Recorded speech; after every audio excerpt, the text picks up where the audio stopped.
Assalamualaikum warahmatullahi wabarakatuh. Alhamdulillahi rabbil alamin. Wassalatu wassalamu ala rasulillahil karim, nabiyyina wa sayyidina Muhammadin wa ala alihi wa sahbihi ajma'in, wa ba'd.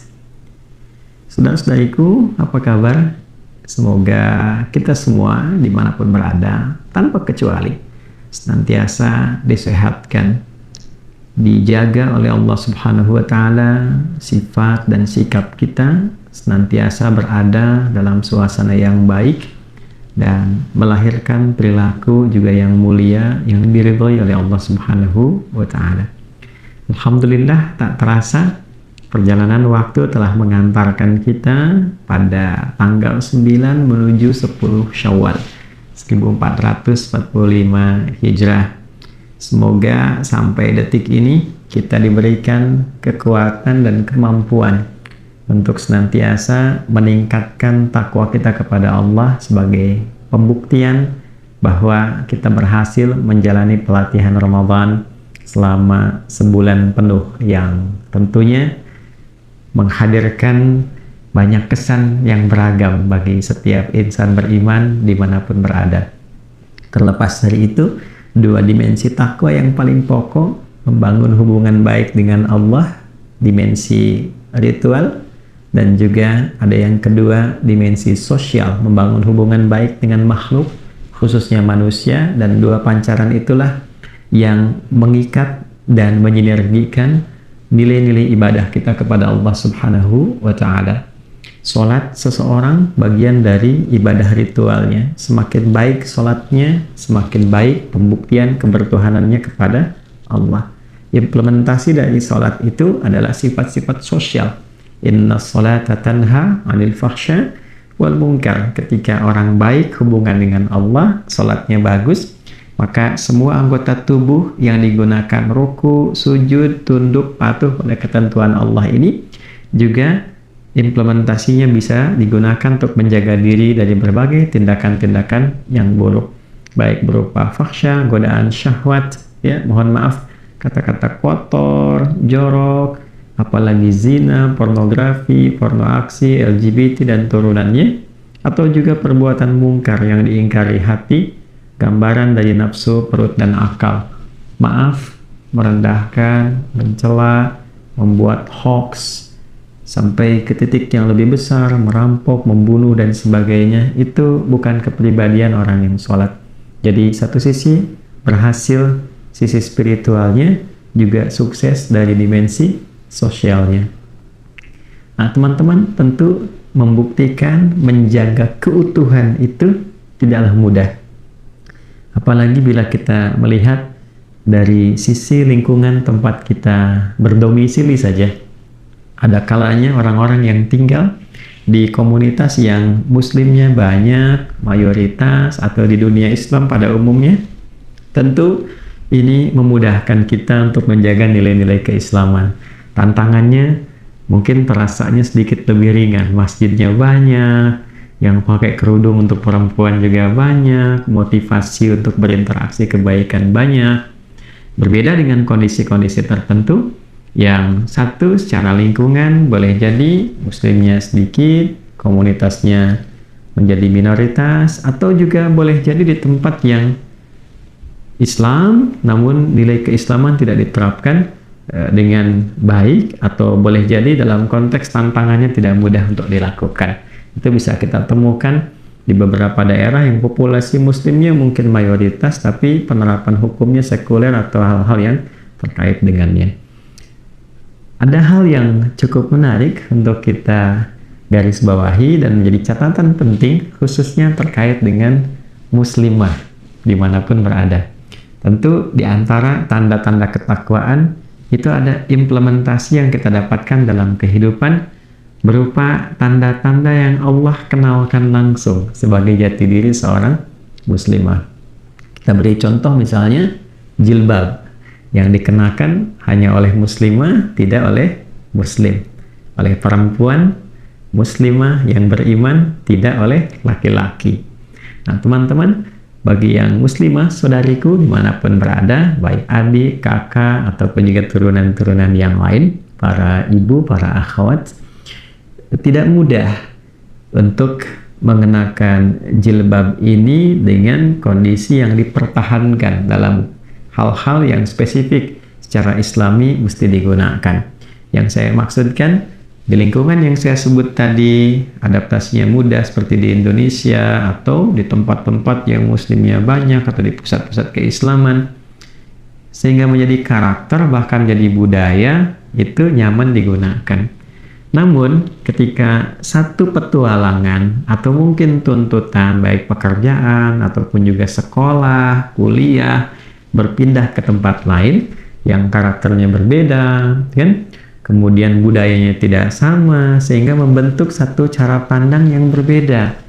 Merasa seakan-akan yang berjilbab ini kok beda dengan yang tidak berjilbab. Cara pandangnya lain, karakter budayanya berbeda. Sehingga para saudari kita yang tidak memiliki kecukupan bekal atau kemantapan tekad dalam dirinya untuk mempertahankan jilbab, kadang-kadang bisa terpengaruh, goyah, dan tidak sedikit kemudian yang sangat disayangkan menanggalkan jilbabnya. Dan yang lebih mengkhawatirkan adalah, nah ini poinnya, mempublikasikan proses penanggalan itu, ya, sehingga semua seakan-akan mesti melihat bahwa saya sekarang telah berubah, tanpa disadari bahwa perubahan itu sesungguhnya sedang membawa kepada dampak-dampak yang secara pandangan keislaman tidak ideal untuk bisa dilakukan. Oleh karena itu, penting sebagai tambahan informasi, penguatan keilmuan, sehingga dengan penguatan informasi dan ilmu ini, kita paham, oh basicnya ini loh, perempuan muslimah itu berjilbab tuh karena seperti ini. Sehingga kita punya wawasan yang lebih luas, punya keyakinan yang mantap untuk berjilbab, dan punya kebanggaan untuk melakukan itu. Nah, saya berikan satu kisah dulu sebelum kita sampai ke titik yang ingin saya maksudkan. Dulu saat di awal periode Nabi SAW hijrah dari Mekah ke Yathrib. Nah, yang kelak Yathrib ini akan berubah menjadi suasana kota yang mencerahkan sehingga disebut dengan Al-Madinah Al-Munawwarah. Ya, kota yang mencerahkan, membawa perubahan cahaya-cahaya kebaikan.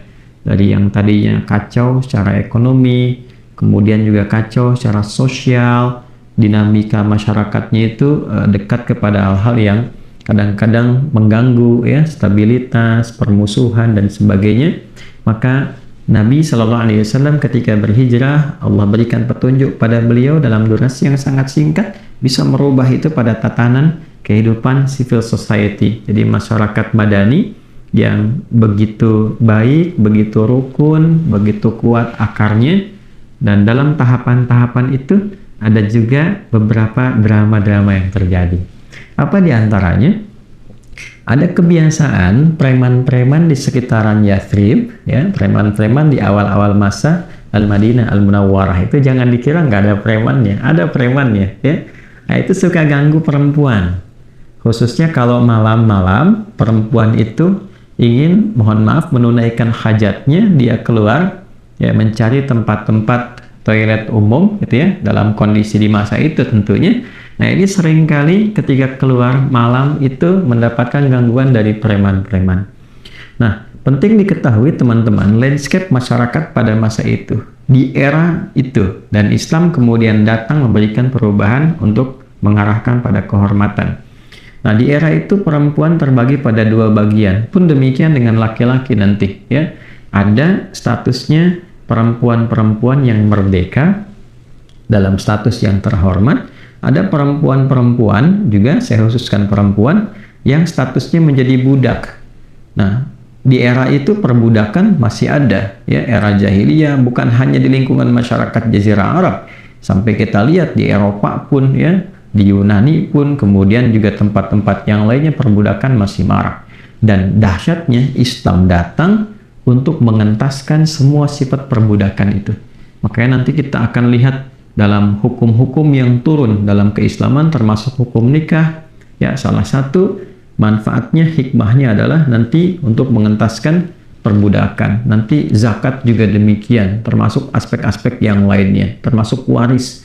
Banyak sekali hukum dalam Islam untuk memberikan pencerahan bahwa perbudakan tidak diperkenankan dalam nilai keislaman. Jadi sebelum piagam PBB itu hadir, Islam jauh lebih dulu mengantarkan nilai-nilai kesetaraan dalam kemanusiaan dan nilai-nilai berkeadilan.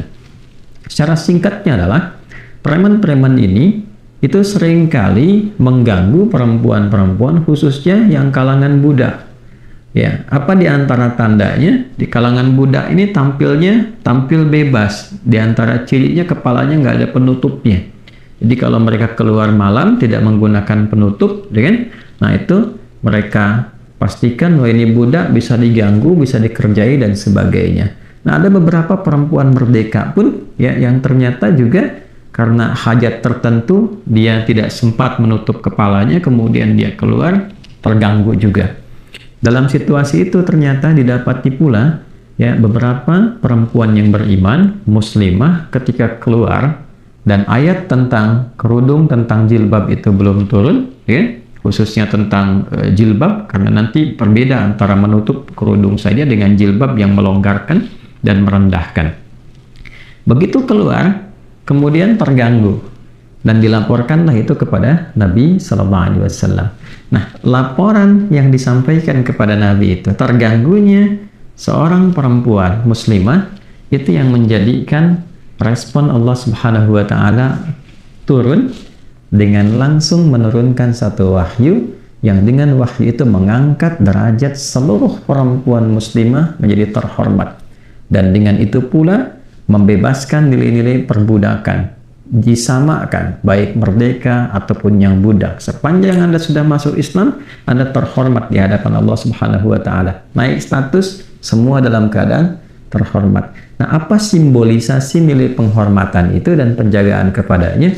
Turunlah kemudian tuntunan syariat di surah ke-33, di surah Al-Ahzab, surah 33 ayat 59 di halaman 426. Baiknya kita bisa lihat teman-teman sekalian, bisa saya bacakan langsung dengan keadaan mushafnya. A'udzubillahi minasyaitonirrajim. Bismillahirrahmanirrahim.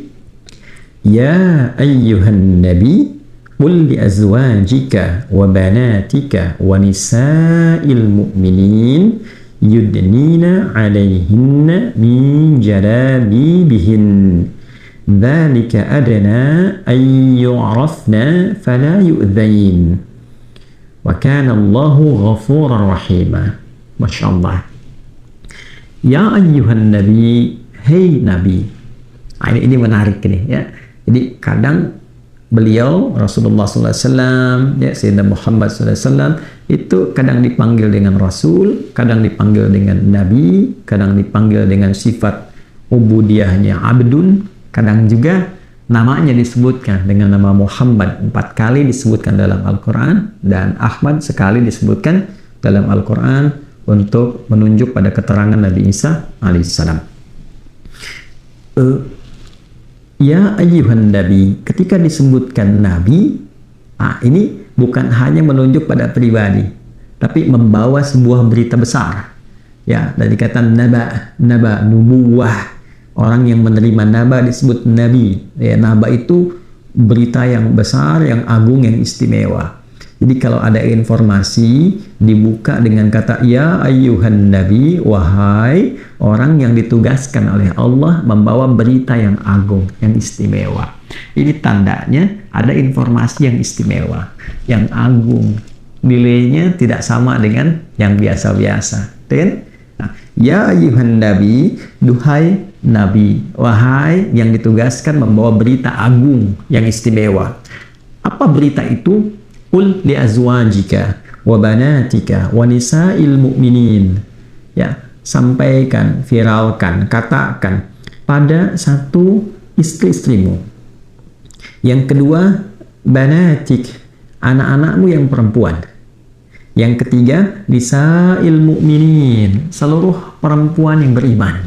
Nah, dia seluruh perempuan yang beriman. Yudnina 'alaihinna min jalabibihinna. Mulai sekarang, kata Allah, sampaikan pada mereka, kenakan jilbab. Ya, jilbab yang bagaimana? Yudnina 'alaihinna min jalabibihinna, bukan sekedar menutup kepada kepalanya, itu turunkan. Ya, ini ada beberapa tafsir di samping saya. Ini ada Tanwirul Miqbas yang paling klasik kepada Ibnu Abbas radhiyallahu taala anhuma. Ada Jami'ul Bayannya At-Tabari, tafsir At-Tabari. Ini juga termasuk tafsir klasik dia yang artinya periodenya dekat ke era-era ke sahabat kemudian ke Nabi sallallahu alaihi wasallam. Lalu ada Mafatihul Ghaib Ar-Razi, ada tafsir Al-Munirnya Profesor Dr. Wahbah Az-Zuhaili, beberapa, semua tidak ada perbedaan ya dalam penafsiran ini memberikan gambaran yang dimaksud dengan jilbab itu yang menutupi bagian kepala rendah sampai ke nahar itu ini bagian dada ini ya antara leher dengan di sini bawah, nah ini menutup ke sini sampai jalabi itu min juyubi bihinna, artinya sampai ke sini. Ya, setidaknya ini paling rendahnya itu segini, tutup sampai segini sehingga tertutup bagian-bagian terutama aurat pokoknya gitu ya. Perempuan kan seluruh bagiannya aurat kecuali nanti beberapa yang tampak illama dhahara minha kan, seperti telapak tangan dalam kondisi-kondisi tertentu dengan wajah gitu kan. Nah, ini yang lainnya ditutup. Yang paling menarik adalah apa? Tutup itu dari kepala setidaknya rendahkan turun ke bawah ya. Nah, kalau cuma sampai sini namanya khimar, kerudung. Nah, kerudung itu kan suka ada modelnya yang sampai sini, ya kan? Nah, ini turunkan ke bawah sehingga tertutup, ya, bukan terbungkus ya. Kalau mohon maaf gitu ya, kalau terbungkus itu izin ya, kadang ketat, terlihat, bukan itu. Ya, jilbab itu sesuatu yang ketika diulurkan itu ya longgar sehingga tertutup dengan sempurna bagiannya. Nah, apa tujuannya menggunakan jilbab itu? Dzalika adana ayyurafna fala yu'dzain. Itu tanda awal Anda dikenal sebagai muslimah. Ya, yang terhormat. Nah, yu'rafna di sini ada tafsiran pertama di kalangan ulama itu untuk menunjukkan satu ya bagi perempuan-perempuan yang merdeka khususnya gunakan itu sehingga merubah kesan bagi orang-orang yang bertindak kriminal ini ya dengan mohon maaf hasad seksual dan nafsu yang kurang bagus ini ya mengetahui bahwa oh ini perempuan terhormat ya ini orang merdeka. Tapi menariknya ayat ini pun diungkapkan dengan kata yang umum, nisa'il mu'minin ya. Nisa'il mu'minin itu bisa untuk yang merdeka, bisa digunakan juga untuk yang budak di masa itu karena hukum mengatakan al-ibratu bi umumil lafzi la bi khususis sababi. Ya, hukum itu hikmah itu diambil dari keumuman lafaz, tidak dikhususkan kepada sebab turunnya atau kondisi saat turunnya. Maka ayat ini memberikan gambaran besar pada saat itu diturunkannya ayat jilbab, satu untuk mengangkat derajat muslimah menjadi terhormat di hadapan Allah. Jadi ini hadiah nih. Ya, ini satu, ini hadiah dari Allah untuk perempuan, untuk muslimah. Ya, saya kasih gambaran begini. Anda dikasih hadiah oleh yang paling disayang misalnya. Ya, laisa kamitslihi syai', enggak ada yang serupa dengan Allah ya. Ya, Anda diberikan hadiah oleh orang yang paling menyayangi Anda. Ayah Anda kasih hadiah, ibu Anda kasih hadiah, kan? Diterima nggak? Diterima ya. Bahkan tidak sedikit teman kasih hadiah langsung diposting gitu kan. Teman kasih hadiah langsung diposting.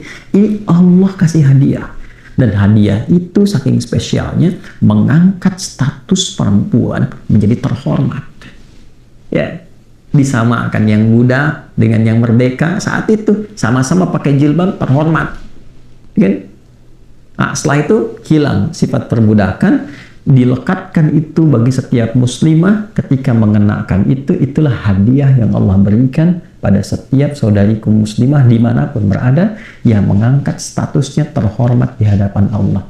Jadi kalau Allah sudah angkat, jangan turunkan. Kalau Allah sudah mengangkat terhormat, jangan rendahkan. Itu hadiah ya, dan hadiah itu mewah.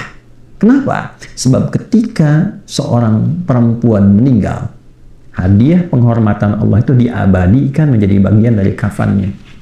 Itulah sebabnya nanti perempuan punya satu kain tambahan ketika meninggal. Itu kain jilbabnya. Ya, ini menandakan bagaimana Allah mengangkat derajat perempuan terhormat bukan hanya saat hidupnya, saat wafatnya pun pakaikan jilbab. pakaikan bagian kerudung tuh, bagian atasnya itu untuk menutupi bagian kepalanya. Ya, nah, ini sesuatu yang sangat luar biasa dan tidak diberikan pada laki-laki. Ya, yang paling dahsyat setelah itu apa? Fala yu'dzain, setelah mengenakan tanda itu sebagai kehormatan dari Allah, pakai jilbab itu fala yu'dzain, maka dengan itu aman ia, dipastikan tidak boleh diganggu lagi. Artinya apa? Setiap perempuan di masa itu yang sudah menggunakan jilbab sebagai tanda dia muslimah yang terhormat, maka hukum melekat pada setiap laki-laki muslim untuk melindunginya, menjaganya. Dan itulah yang ditanamkan pada setiap pria-pria muslim yang melihat perempuan muslimah berkerudung, berjilbab dengan benar. Bukan hanya sekedar pakai, tapi dia gunakan jilbabnya untuk menjaga kehormatan dirinya. Ya. Jadi ketika Allah memberikan kepercayaan pada setiap perempuan muslimah dengan jilbabnya secara terhormat, maka iman kita memberikan respon untuk menjaga kehormatan itu di hadapan Allah. Jangan gunakan jilbab ini pada hal yang negatif. Ya, mencuri pakai jilbab untuk kamuflase. Ya, pakai jilbab kok korupsi misalnya, itu dosanya besar. Ya, kenapa? Karena saat dia melakukan tindakan kejahatan, orang menyoal, pakai jilbab kok begitu? Apalagi kesimpulannya salah. Ya, daripada begitu lebih baik nggak berjilbab, yang tidak koruptor. Ya, koruptor tidak berjilbab, ya, dibandingkan dengan yang tidak berjilbab tapi tidak korupsi. Nah, perbandingan sudah salah. Ya, sudah salah. Jadi yang disalahkan kemudian jilbabnya. Nah, kan sering saya katakan, kalau peci tidak masuk ke kepala, jangan dipotong kepalanya. Karena tidak semua perempuan berjilbab itu bersikap demikian. Tapi ketika kehormatan itu tidak dijaga, maka rendah statusnya. Ya, rendah statusnya. Untuk itu yang pertama, jaga kehormatan hadiah Allah itu. Ya. Yang kedua, fala yu'dzain, hukum mengikat ketika perempuan yang menjaga kehormatan itu bersikap yang baik, bersikap mulia, dikenakan kebanggaan Allah, mengangkat statusnya dengan terhormat.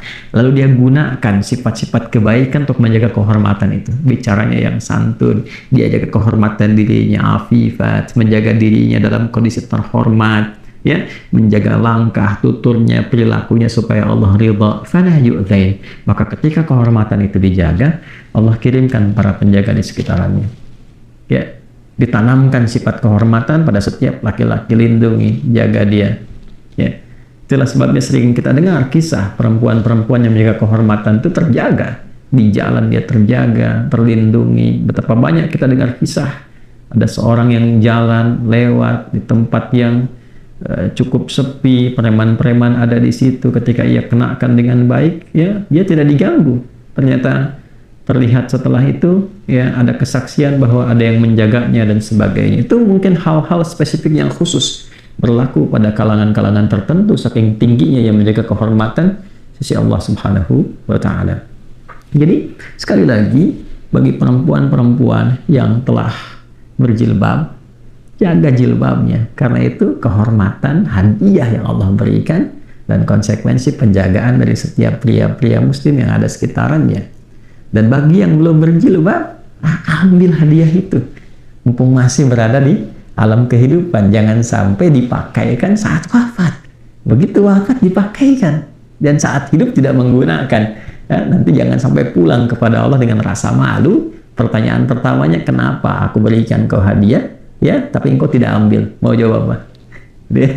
Nah, jadi itu penting untuk kita bawa sebagai nuansa yang menguatkan keimanan dan kebanggaan kita. Jadi kalau ditanya, kenapa sih kamu pakai jilbab? Sampaikan, ini hadiah Tuhanku kepadaku, hadiah Allah kepadaku yang mengangkat kehormatanku di hadapannya. Terus apa fungsinya? Ya kan? Fungsinya adalah satu, untuk memberikan kebahagiaan kepadaku, jaminan ketentraman bagiku, dan mengikat hukum bagi setiap lelaki muslim ketika aku menggunakannya, aku terlindungi dengan izin Allah Subhanahu wa Ta'ala. Betapa banyak sekian teori, tapi ketetapan dari Allah ini yang paling indah. Wa kana Allahu ghafurar rahim. Dan sungguh Allah mengetahui tindakan-tindakan yang kadang kurang baik dikenakan oleh perempuan berjilbab atau yang belum siap untuk berjilbab. Allah memberi kesempatan. Jika ada yang ingin berubah, Allah ampuni. Jika ada yang ingin menggunakan itu pada kebaikan, Allah sayangi. Dan jika pun ada yang berlebihan ingin kembali, Allah terima dengan sifat rahmatnya. La taqnatu min rahmatillah. Jangan putus asa dari rahmat Allah Subhanahu wa ta'ala. Perempuan yang melepaskan jilbabnya dengan sengaja, kemudian misalnya mempertontonkan kepada siapapun, tidak sedikit pun berpengaruh kepada Allah.